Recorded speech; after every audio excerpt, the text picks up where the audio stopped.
जय जिनेन्द्र। निज स्वरूप को परामरस, जामे भर्यो अपार। वंदो परमानंदमय, समय सार अविकार। कुंद कुंद मुनि चंद्रवर, अमृत चंद्र मुनि। आत्मरसी बनारसी, वंदो पद अरविंद। पंडित बनारसी दास जी कृत नाटक समय सार ग्रंथ के साध्य साधक द्वार पर आज से हमें चर्चा प्रारंभ करनी है। 12वें नंबर का द्वार हमारा यह है। कल 2 दिनों से मेरा आगरा जाने का प्रोग्राम बना और आगरा गई तो बनारसी दास जी का मंदिर, जैसे यहाँ टोडरमल जी का मंदिर फेमस है जयपुर में, वैसे ही वहां पर बनारसी दास जी का मंदिर फेमस है। दूर था फिर भी वहां जाना हुआ और वाकई ऐसा लगा एकदम नाटक। मैंने फोटो शेयर किए आप लोगों के साथ व्हाट्सएप पे, नाटक समय सार की मूल प्रति ऐसा करके भी। तो वो ग्रंथ था, कहाँ बैठकर उन्होंने नाटक समय सार ग्रंथ लिखा वो भी देखा वहां पर। काफी उर्दू में लिखा हुआ है। हाँ हाँ, उस समय लिपि उन्होंने उर्दू यूज की होगी उस समय लिखने के लिए। और देखिए वहां पर एक मंदिर में एक ये कोटेशन भी लिखा हुआ था। उर्दू का ज्ञान होना ही बहुत बड़ी बात है। हाँ, वो उस समय ये नौ उनमें आता है ना, अकबर के दरबार में जाना आना था बनारसी दास जी का। 9 रत्न में से एक रत्न थे बनारसी दास जी। मुझे ऐसा लगा कि जैसे टोडरमल जी और बनारसी दास जी में क्या अंतर रहा कि टोडरमल जी साहब ने उस समय के राजाओं से इतनी मित्रता नहीं थी उनकी, टोडरमल जी साहब की, जितनी बनारसी दास जी की उस समय के बादशाहों के साथ थी। मुगलों से बनाकर रखना उस समय बहुत जरूरी था अपने धर्म को टिकाए रखने के लिए।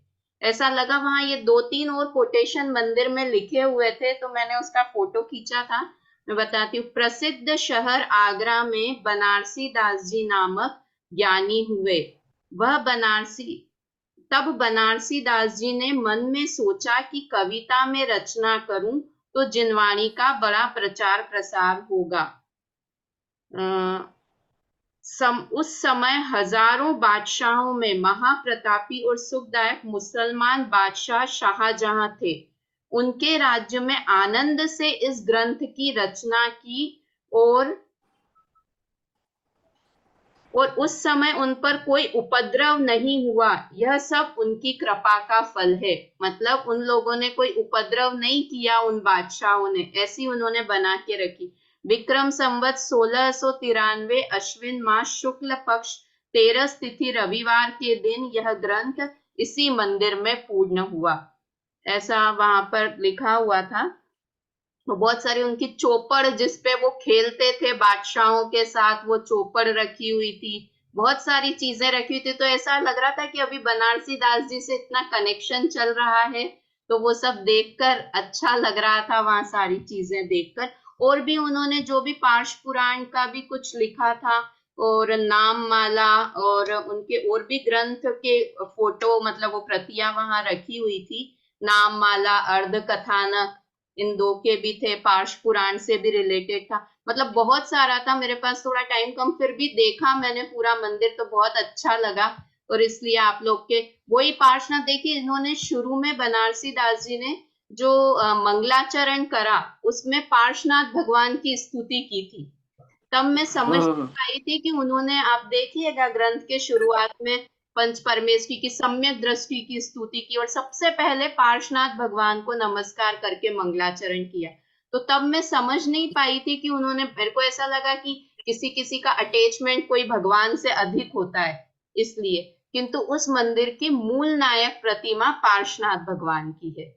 तो उन्होंने वही ग्रंथ प्रारंभ किया। इसलिए जो मंदिर, जैसे अपन होता है ना, मेरे को सुबह उठते सबसे पहले याद आती तो सीमंदर भगवान की याद आती है। अपन आंख बंद करके, क्योंकि हम डेली उसी मंदिर में जाते हैं तो अपने आप वो ही ध्यान में आते हैं। तो वो पार्शनाथ भगवान को डेली देखते थे, उसी मंदिर में बैठते थे। तो इसलिए उन्होंने पार्शनाथ भगवान का मंगलाचरण किया।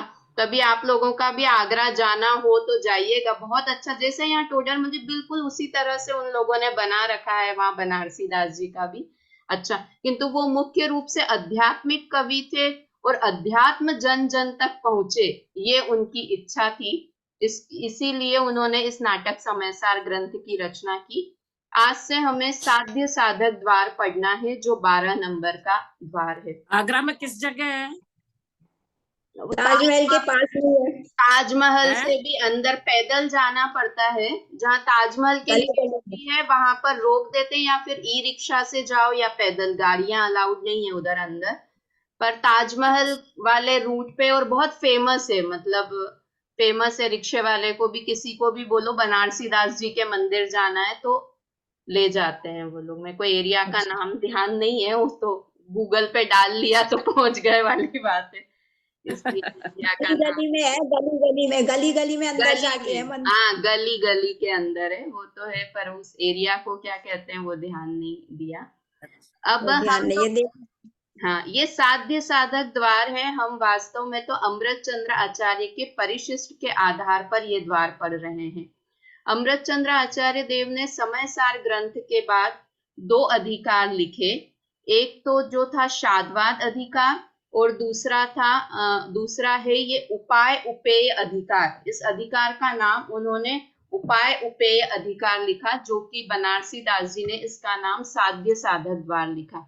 इस बीच में शाद्वाद द्वार के बाद 47 शक्तियों का वर्णन भी अमृत चंद्र आचार्य देव ने किया, किंतु यहाँ पर बनारसी दास जी ने उन्हें नहीं लिया 47 शक्तियों का। किंतु जैसे ही ये ग्रंथ पूर्ण होगा तो उसके बाद हम 47 शक्तियां ही लेंगे। मेरे अंदर कौन सी शक्तियां हैं? वैसे तो अनंत शक्तियां हैं, किंतु 47 शक्तियों का वर्णन अमृत चंद्र आचार्य देव ने बहुत अच्छा किया हुआ है। तो जैसे ही हमारा ये ग्रंथ पूर्ण होगा हम 47 शक्तियों की चर्चा करेंगे। मेरा मन था कि बीच में ले लूं, क्योंकि वो उसमें तो आई है परिशिष्ट में तो, किंतु फिर हमारी ये लिंक बीच में टूट जाती है, इसलिए पहले ये ग्रंथ पूरा कर लें, फिर हम 47 शक्तियों का वर्णन करेंगे।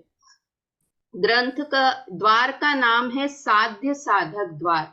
साध्य और साधक 2 शब्द हैं। साध्य मतलब होता है जिसकी सिद्धि करनी है। हमें किसकी सिद्धि करनी है? मोक्ष, मोक्ष में जाना है, इसलिए वो साध्य है। और साधक मतलब उस जाने का रास्ता, मार्ग, जो कि मोक्ष मार्ग।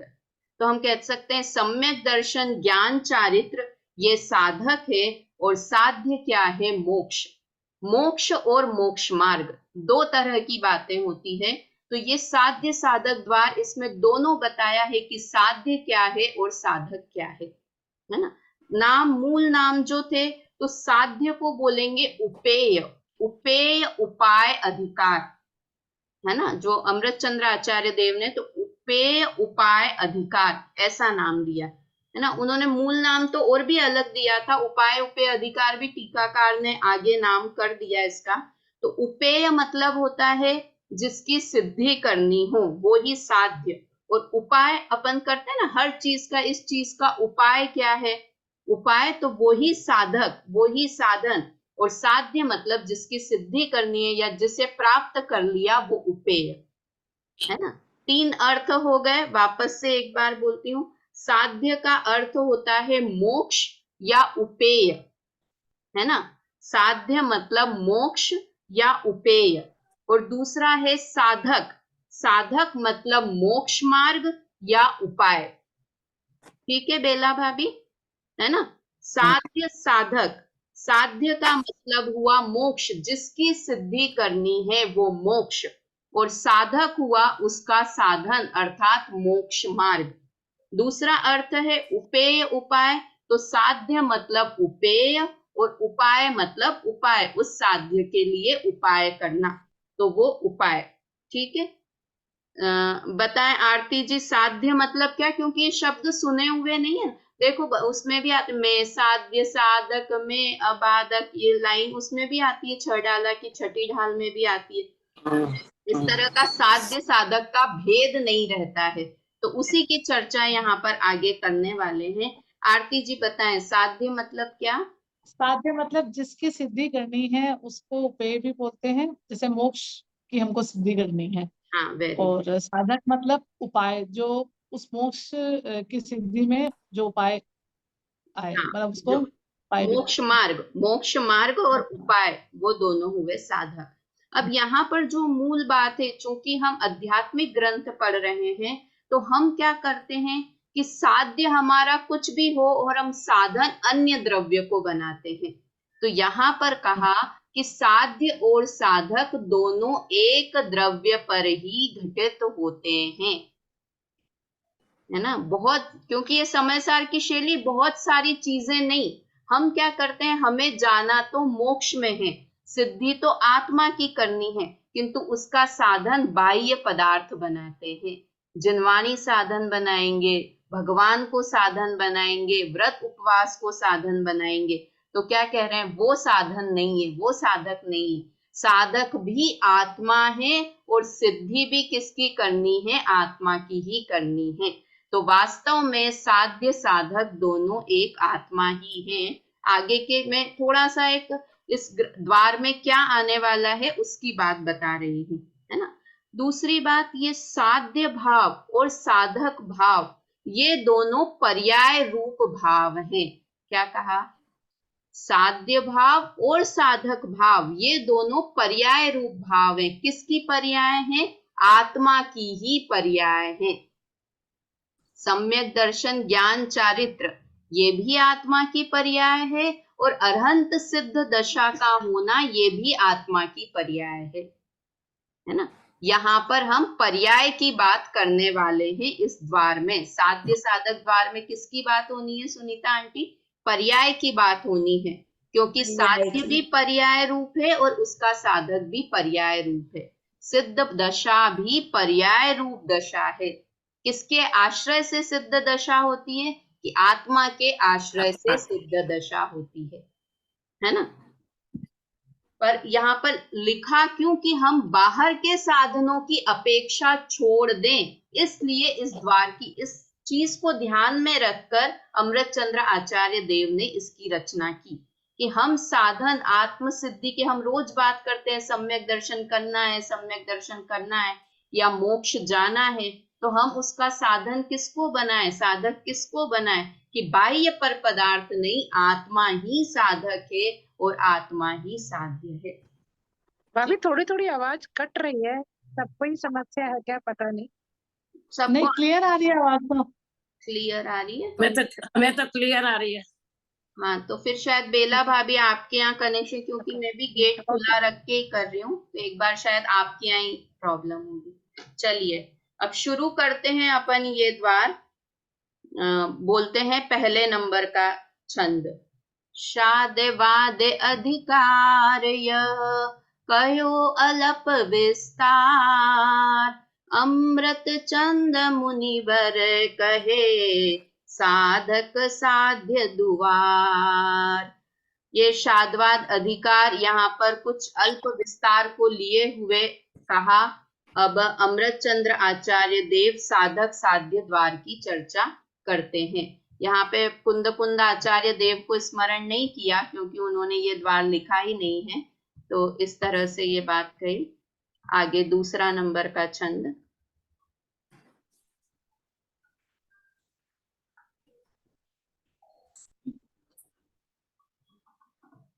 बोलते हैं एक साथ दूसरे नंबर का छंद। जोई जीव वस्तु अस्ति प्रमेय, अगरु लघु अभोगी अमूर्तिक पर देशवंत है, उत्पत्ति रूप नाश रूप अविचल रूप, रत्नत्रयादि गुण भेद सो अनंत है, सोई जीव दरब प्रमाण सदा एक रूप, ऐसो शुद्ध निश्चय स्वभाव निरतंत है, शादे वादे मानी साध्य पदे अधिकार कयो, अब आगे कही वे को साधक सिद्धांत है ना। देखिए इसमें इस 4 लाइनों से समझ में आता है कि बीच में कुछ उन्होंने अमृत चंद्र आचार्य देव का छोड़ दिया, जिसे कि वो यहाँ पर शॉर्ट में उन्होंने लिया है। 47 शक्तियों की बात आई तो उन्होंने कुछ शक्तियों का नाम यहाँ पर दिया है। जोई जीव वस्तु, कि जैसे जीव पदार्थ जो वस्तु है वह कैसा है, अस्ति प्रमेय अग्रु लघुत्व, अस्तित्व गुण से युक्त है। प्रमेयत्व गुण है, कौन कौन से गुण, यहाँ पर कुछ गुणों के नाम बताए हैं। कैसा है जीव वस्तु, अस्तित्व, प्रमेयत्व, अग्रु लघुत्व, ये 3 शब्द आए, अस्ति प्रमेय अग्रु लघुत्व, अस्तित्व, प्रमेयत्व और अग्रु लघुत्व रूप है। और कैसा है, अभोगी अमूर्तिक परदेशवंत है। और कैसा है, अभोक्तृत्व गुण वाला है, अमूर्तित्व गुण वाला है और प्रदेशत्व वाला है। प्रदेशवंत मतलब प्रदेशी है, असंख्यात प्रदेशी है या आत्म प्रदेशों में रहता है। तो इस तरह से ये क्यों आ गई ये बात बीच में, क्योंकि बीच में एक 47 शक्तियों वाला द्वार था, इसलिए उन्होंने यहाँ पर इसके नाम बताए। उत्पत्ति रूप नाश रूप अविचल रूप रत्नत्रयादि गुण भेद सो अनंत है। और कैसा है, उत्पाद रूप, उत्पत्ति रूप मतलब उत्पाद रूप, नाश रूप मतलब व्यय रूप और अविचल रूप मतलब ध्रुव्य रूप। तो उत्पाद व्यय ध्रुव्य स्वरूप है, रत्नत्रयादि रूप सम्यक दर्शन सम्यक ज्ञान सम्यक चारित्र रूप, ऐसे गुण भेद से अनंत रूप आत्मा है। अनंत शक्तियां आत्मा में है, किंतु कुछ यहाँ पर उन्होंने वर्णन किया। तो इसमें गुण पर्याय रूप अनंत तरह की चीजें हैं। अब एक बार छोटे में देख लेते हैं। अस्तित्व मतलब क्या होता है, कभी भी नाश नहीं होना। ऐसे अपन शक्तियां पढ़ेंगे, किंतु ये शब्द आपके पढ़े हैं, एक बार रिवीजन हो जाएगा। आत्म वस्तु कैसी है कि उसका कभी भी नाश नहीं होता है। दूसरी है प्रमेयत्व। प्रमेयत्व मतलब आत्मा ऐसा है कि वो ज्ञान का विषय बन सकता है। दिखता नहीं है आत्मा, किसने देखा आत्मा, नहीं, ऐसा नहीं, ज्ञान में आ सकता है, अनुभव में आ सकता है, ऐसा प्रमेयत्व गुण आत्मा में है। आ सकता है इसीलिए तो उपदेश दिया, नहीं तो उपदेश भी क्यों देते कि जान ही नहीं सकते हैं आत्मा को। तो क्यों जान सकते हैं, क्योंकि आत्मा में प्रमेयत्व गुण है, अस्तित्व गुण है, प्रमेयत्व गुण है, अग्रु लघुत्व गुण है। किसे कहते हैं अग्रु लघुत्व गुण की परिभाषा पढ़ी होगी, द्रव्य में द्रव्यपना, कायम रहता है, एक द्रव दूसरे द्रव रूप नहीं होता, एक गुण दूसरे गुण रूप नहीं होता, और द्रव में रहने वाले गुण अनंत बिखर रहने वाले अनंत गुण बिखर कर अलग अलग नहीं हो जाते। ऐसा मतलब द्रव्य में द्रव्यपना कायम रहता है। आत्मा कभी भी अन्य द्रव्य रूप क्यों नहीं होता, एक गुण दूसरे गुण रूप क्यों नहीं होते। इसमें जब 47 शक्तियों का वर्णन पढ़ेंगे ना, तब उसमें एक बात आएगी कि एक शक्ति का रूप सब शक्तियों में दिखता है। अस्तित्व नाम की एक शक्ति, एक गुण है, तो उसका रूप अन्य गुणों में भी दिखता है कि ज्ञान नष्ट क्यों नहीं होता है, दर्शन नष्ट क्यों नहीं होता है, क्योंकि उन सब में भी अस्तित्व है ना। इसको कहते हैं एक शक्ति का रूप सब शक्तियों में दिखता है। आवाज कट रही है, आवाज कट रही है, आवाज नहीं आ रही भाभी। 1 मिनट में कनेक्शन, 1 मिनट, आवाज कट रही है।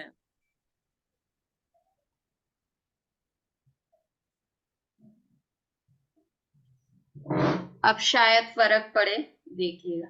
तो उसमें एक शक्ति का रूप गुण रूप अनेक, किंतु एक गुण अनेक रूप नहीं हो जाता। सबके अपने अपने प्रदेशत्व भेद नहीं है, किंतु सत्ता भेद जरूर है।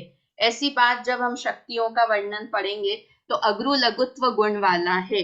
अभोक्तृत्व, भोक्तापन से रहित है। तो कौन से भोक्तापन से रहित है, यहाँ पे शादवाद, कि अपने गुण को तो भोगता है किंतु पर पदार्थों को नहीं भोगता है। तो अभोक्तृत्व गुण वाला है। फिर अमूर्तिक है, दिखाई नहीं, स्पर्श रस गंध वर्ण से रहित है। प्रदेशवंत है मतलब असंख्यात प्रदेशी है, या कहें अपने आत्म प्रदेशों में ही रहता है। उत्पाद व्यय ध्रुव्य स्वरूप है, सम्यक दर्शन ज्ञान चारित्र रूप है। ऐसे अनंत गुण भेद आत्मा में है। अब आगे सोई जीव दरब प्रमाण सदा एक रूप, ऐसो शुद्ध निश्चय स्वभाव निरतंत है। कि ऐसा जीव कैसा है कि निश्चय नय से देखें, प्रमाण से देखें तो सदा एक रूप ही है ना। ये इतने गुण भेद बताए कि गुण भेद हैं, किंतु निश्चय से देखें तो वो एक अखंड अनंत गुणों का समुदाय, एक अखंड द्रव्य है, सदा एक रूप रहने वाला द्रव्य है। शाद वाद माही साध्य पद अधिकार कयो, अब आगे कही वे को साधक सिद्धांत है। कि ये शादवाद में एक साध्य पद के रूप में कहा कि कैसे आत्मा को साध्य, कैसा आत्मा साध्य है कि जिसमें अलग अलग अनेक धर्म नहीं है, सब एक अनेक नित्य अनित्य ऐसे अनेक धर्म आत्मा में है। और अब आगे साधक द्वार को यहाँ से कहने वाले हैं। इस तरह से बात की। चलिए पढ़िए, इसका अर्थ पढ़िए। कौन पढ़ेगा? कोई भी पढ़िए। बेला भाभी पढ़िए आप। हाँ, यह जीव पदार्थ अस्तित्व, प्रमेयत्व, अगरु लघुत्व, उपभोक्तत्व, अमूर्तिकत्व, प्रदेशत्व सहित है। उत्पाद, व्यय, द्रोह व दर्शन, ज्ञान, चारित्र आदि गुणों से अनंत रूप है। निश्चय नय में उस जीव पदार्थ का स्वाभाविक धर्म सदा सत्य और एक रूप है। उसे स्याद्वाद अधिकार में साध्य स्वरूप कहा। अब आगे उसे साधक रूप कहते हैं। हाँ, देखो साधक रूप कहते हैं, यानी यहाँ पर साधक जीव कैसा होता है उसकी बात कहेंगे। अगर 14 गुण स्थानों की बात करें तो साध्य भाव कौन से भाव हुए कि अरहंत सिद्ध दशा, 13वां गुण स्थान, 14वां गुण स्थान और गुण स्थानातीत सिद्ध भगवान। और चौथे गुण स्थान से लेके 12वें गुण स्थान तक के जीव कैसे होते हैं उसकी बात यहाँ करेंगे। गुणस्थान द्वार में भी उसकी बात करेंगे, किंतु साधक सबसे ज्यादा वैरायटी अगर किसी की मिलती है ना तो चौथे 5वें गुणस्थान वाले जीव की मिलती है ना। बहुत बहुत तरह से आता है कि चौथे गुणस्थान वाला जीव कैसा होता है कि भरत चक्रवर्ती जीव भी, भरत चक्रवर्ती भी चौथे गुणस्थान वाला है, सौधर्म इंद्र भी चौथे गुणस्थान वाले हैं, लोकांतिक देव भी चौथे गुणस्थान वाले हैं, और ये इसमें सर्वार्थ सिद्धि में जो देव रहते हैं वो भी चौथे गुणस्थान वाले हैं। क्या अंतर है रेखा जी? क्या अंतर है कि जो सौधर्म इंद्र है वो भगवान के जन्म कल्याणक में आता है, बहुत नाचता गाता है, उसका भी चौथा गुणस्थान है ना। जो लोकांतिक देव है 5वें ब्रह्म स्वर्ग में जो रहते हैं वो बोलते हैं हमें जन्म कल्याणक में तो मजा नहीं आता है, हमें तो तप कल्याणक में आनंद आता है, तो वो ओनली तप कल्याणक में आते हैं, वो भी चौथे गुणस्थान वाले ही हैं। और उसके ऊपर जो सर्वार्थ सिद्धि के देव हैं वो कौन से कल्याणक में आते हैं कि वो कोई भी कल्याणक में नहीं आते हैं। क्यों नहीं आते हैं कोई भी कल्याणक में? आवाज नहीं आ रही है आवाज, ब्रेक हो कट गया रही है, अभी। कट रही है। एक बार और ट्राई कर लेते हैं। गेट भी पूरा खोल दिया, वहां कनेक्शन भी पूरा है। तो एक होते हैं सर्वार्थ सिद्धि के जो कोई भी कल्याणक में नहीं आते हैं, तीनों चौथे गुणस्थान वाले ही हैं, तीनों देव पर्याय में ही हैं, किंतु भाव अलग अलग हो सकते हैं, है ना। किसी को गर्भ जन्म में आने का भाव है, किसी को तप में आने का भाव है, और किसी को तो कल्याणक में जाने का भी भाव नहीं है। अब कौन से ज्यादा ऊंचे देव हुए तीनों में से? और तीनों एक भवावतारी हैं, ये बात भी है। तीनों अगले ही भव में मोक्ष जाने वाले हैं बेला भाभी, ये बात भी है। और कितना अंतर, तो ऐसा अंतर कैसा साधक जीव को दिखाई देता है कि कोई कैसे, मम्मी समझ में आ रही है कि किसी को तो भगवान की भक्ति में नाचने का भाव आ जाता है, कोई कहते हैं हम विवाह ही नहीं करेंगे। सौधर्म इंद्र की तो इतनी सारी, एक शची इंद्राणी होती है और उसके एक जीवन काल में बहुत सारी इंद्राणियां आ जाती है, इतना है ना। और कहाँ एक ब्रह्मचारी रहते हैं, और कहाँ एक कि किसी से सिर्फ आत्मा की चर्चा करने में ही लीन रहते हैं। तो ऐसे साधक जीव की अनेक दशा देखते हैं तो हमें प्रश्न उठता है कि ऐसे कैसे साधक जीव अलग अलग होते हैं। भरत चक्रवर्ती जिन्होंने इतनी 6 खंड इतनी शादियां कर ली, 6 खंड पर विजय प्राप्त कर ली, और कोई सम्यक दृष्टि जीव होता है कि सम्यक दर्शन के बाद बिल्कुल निर्लिप्त हो जाता है, कुछ नहीं करना, ऐसे सम्यक दृष्टि जीव होते हैं। तो इस तरह से साधक जीव अनेक रूप दिखाई देते हैं। तो वो साधक जीव अनेक रूप कैसे हैं वो इस द्वार में चर्चा करने वाले हैं, है ना। यहाँ पर आगे 7 व्यसन की चर्चा इस द्वार में आएगी, जो हमने पहले भाग में पढ़ी थी ना, जुआ, आमिष, मदिरा, दारी, आखे, टक, चोरी, पर नारी, यही 7 व्यसन दुखदाई, दुरत मूल दुर्गति के भाई। तो ये ऐसे 7 व्यसन की चर्चा और अनेक तरह के जीवों की, ऊंगा जीव, चुंगा जीव, ऐसे बहुत बहुत इंटरेस्टिंग द्वार ये वाला होना है, जो हमारी बहुत सारी दिमाग में चलती है ना, सम्यक दृष्टि कैसा होता है, कैसा देखना चाहिए। सम्यक दृष्टि सुस्त रहते होंगे, बहुत बहुत भक्ति उछल कूद करते होंगे, है? सुस्त रहे तो हमें वो सम्यक दृष्टि दिखे, उछल कूद करे तो नहीं, इनको सम्यक दर्शन नहीं हुआ है ये अभी। कैसी हमने अपने दिमाग में साधक जीव की कल्पना कर रखी है और वास्तव में साधक जीव कैसे होते हैं उसकी चर्चा इस द्वार में आएगी। बहुत इंटरेस्टिंग द्वार, इसलिए बनारसी दास जी ने इन्हें बनाया है इस द्वार को। 55 छंद इस द्वार में है ना। उन्होंने अमृत चंद्र आचार्य देव के तो कलश लिखे ही हैं, किंतु अपनी तरफ से बहुत सारे छंद उन्होंने प्रस्तुत किए हैं इस द्वार को सरल करने के लिए, ना। वास्तव में अगर डायरेक्ट अमृत चंद्र आचार्य देव को पढ़ें तो उनकी भाषा भी बहुत उत्कृष्ट है और भाव समझने में भी कठिनता हो सकती है, किंतु बनारसी दास जी के साथ में अगर हम समय सार कलश को पढ़ते हैं तो वो थोड़ा हमें पाच्य हो जाता है हमारे लिए कि हाँ, हमें समझ में आ रहा है।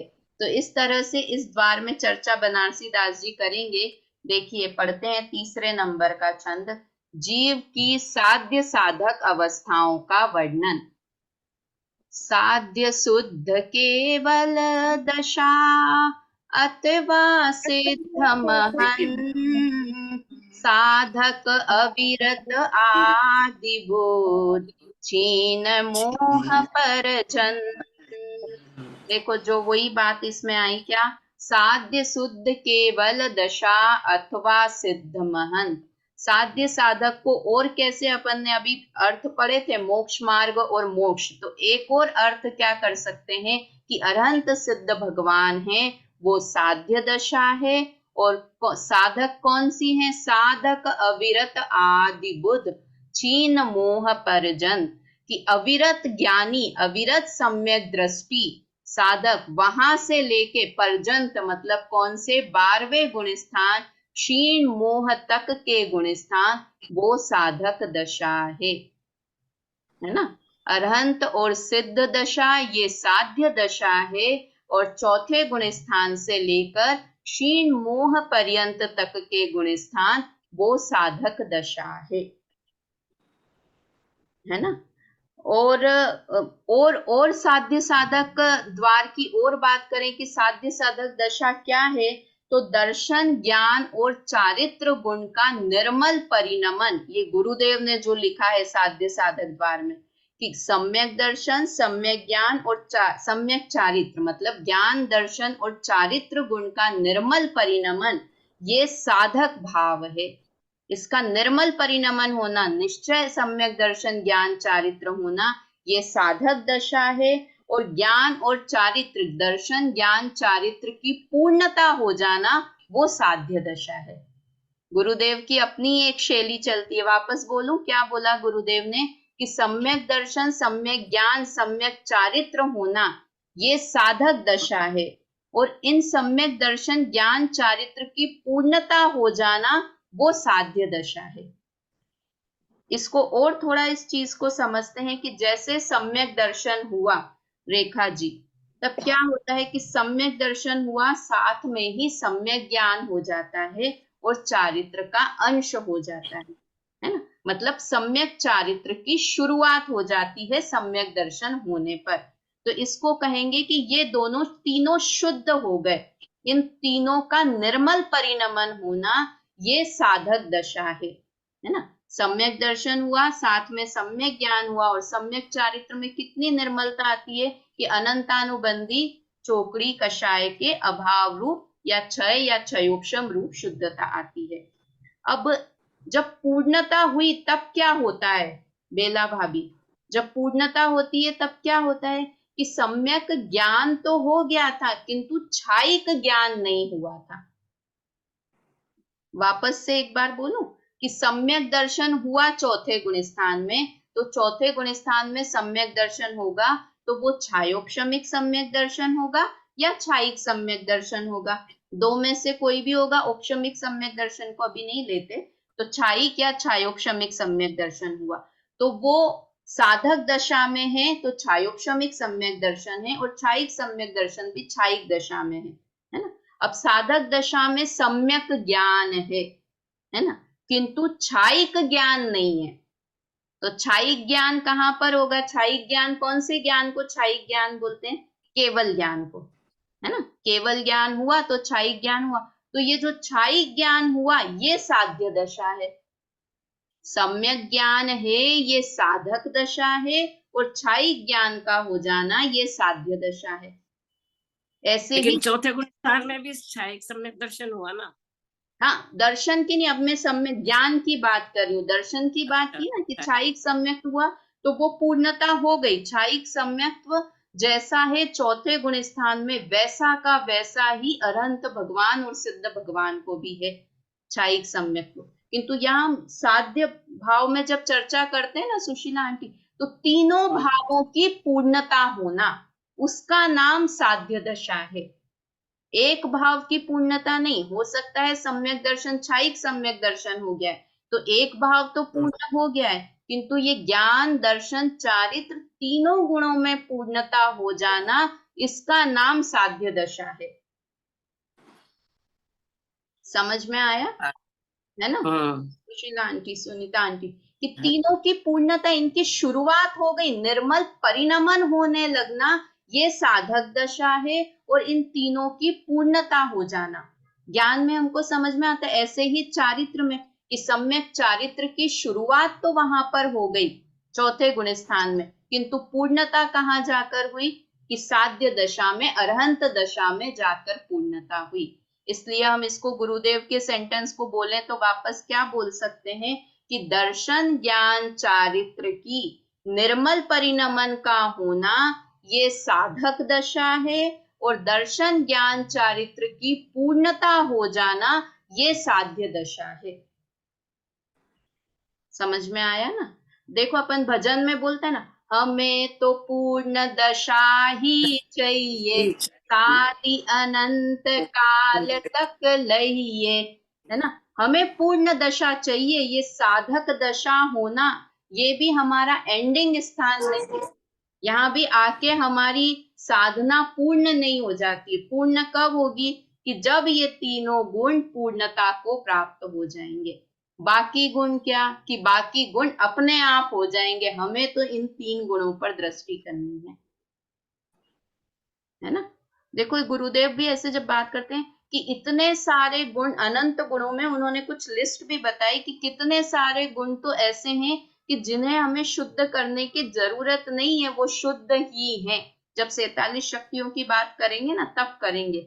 ये जो उपद्रव करते हैं ना, ये 3 गुण उपद्रव करते हैं। कौन से? दर्शन ज्ञान चारित्र। ये निर्मल हो गए तो बाकी सब गुण भी निर्मल हो जाएंगे।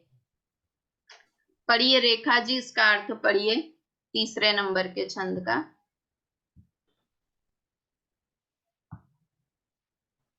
नहीं क्या रेखा जी नहीं दिख रहे? पढ़िए मम्मी। मैंने हाँ बोलिए रेखा जी। केवल ज्ञानी अरंत या सिद्ध परमात्म पद साध्य है, और अवृत सम्यक दृष्टि अर्थात चतुर्थ गुणस्थान से लगाकर क्षीण मोह अर्थात 12वें गुणस्थान पर्यंत सब गुणस्थानों में किसी भी गुणस्थान का धारक ज्ञानी जीव साधक है।